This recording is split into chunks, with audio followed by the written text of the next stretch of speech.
Y no lo estamos cumpliendo por nuestra parte porque hemos detectado un problema en los trenes Alvia. Son unos trenes que es de lo mejor que tenemos en la flota, que llevan años circulando con toda satisfacción por otras líneas de España. Trenes que tienen una fiabilidad de 175.000 kilómetros entre avería y avería,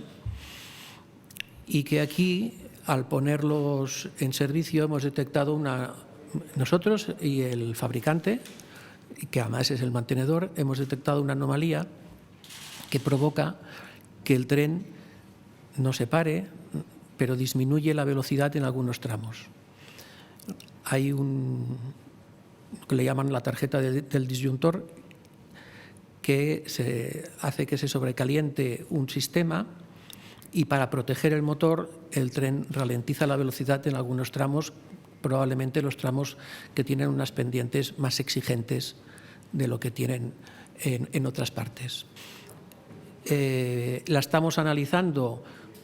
con el fabricante, que además es el mantenedor,